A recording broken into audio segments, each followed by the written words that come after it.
hajuti ikiwajalia neema. Bwana Yesu asifiwe sana, wapenzi wa mashairi.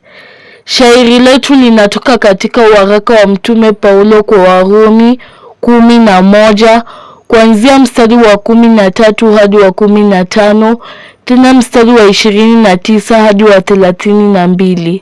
Karibu na upate kubarikiwa. Ndugu zangu, nawaambia watu wa mataifani,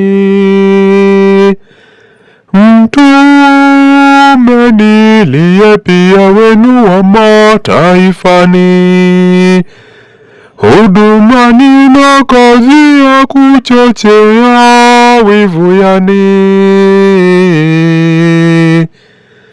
Mungu wetu hajuti ikiwajalia neema.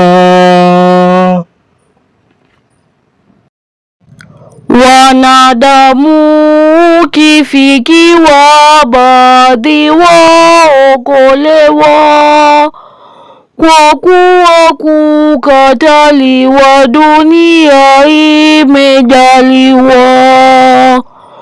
Upatanisho mejawa, kutazidi kupokewa.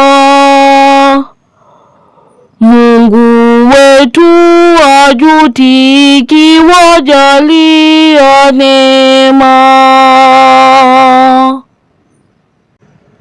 Uzima mtapata ni baada ya kifo yani.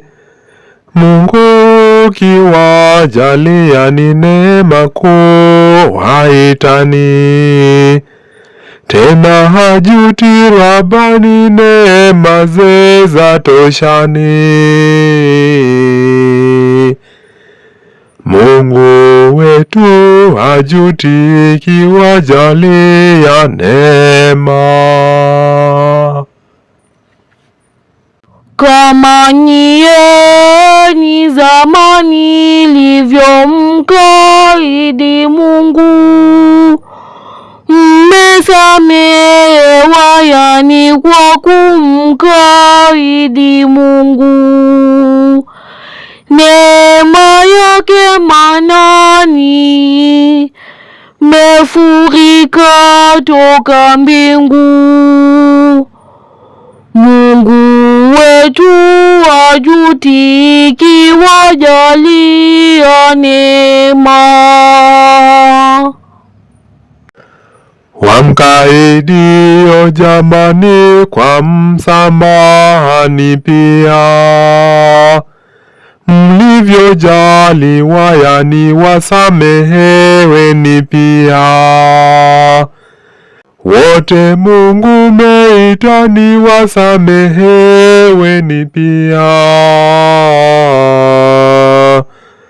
Mungu wetu hajuti ikiwajalia neema.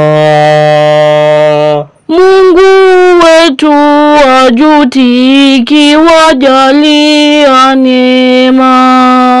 Mungu wetu hajuti ikiwajalia neema.